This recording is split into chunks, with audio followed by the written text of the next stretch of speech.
91.4% নম্বৰেৰে ডিষ্টিংশ্যন লাভ কৰি সুনাম কঢ়িয়াই আনিলে ঢকুৱাখানাৰ মৰ্নৈ চাপৰি গাঁৱৰ বিদ্যুৎ ডেকাই।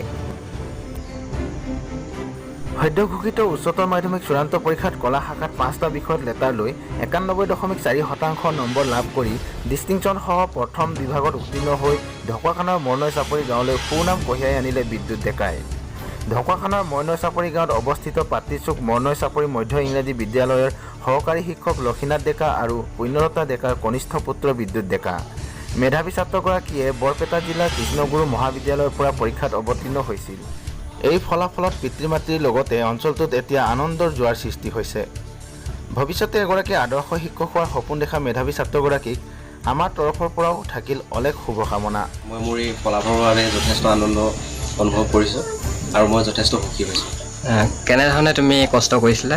হয়, মই দৈনিক 4-5 ঘণ্টাকৈ পঢ়িছিলোঁ আৰু মই ভাবোঁ যে এটা ভাল ফলাফলৰ আঁৰত আমি কিমান ঘণ্টা পঢ়িছোঁ সেইটো আমাৰ বাবে বিশেষ জৰুৰী নহয়, কিন্তু আমি কেনেদৰে পঢ়িছোঁ সেইটোহে আমাৰ জৰুৰী আৰু ইয়াৰ ওপৰতে সমগ্ৰ ৰিজাল্টটো নিৰ্ভৰ কৰে। এই ফলাফলত তুমি কৃতজ্ঞ হিচাপে কাক জনাবা?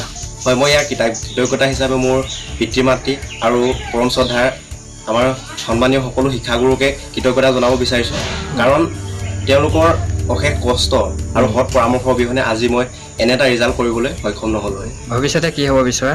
হয়, মই ভৱিষ্যতে ছ'চিয়লজি অৰ্থাৎ সমাজবিদ্যা বিষয়টোক গুৰু বিষয় হিচাপে লৈ ভৱিষ্যতে এজন সফল শিক্ষক হিচাপে নিজকে নিয়োজিত কৰিব বিচাৰোঁ।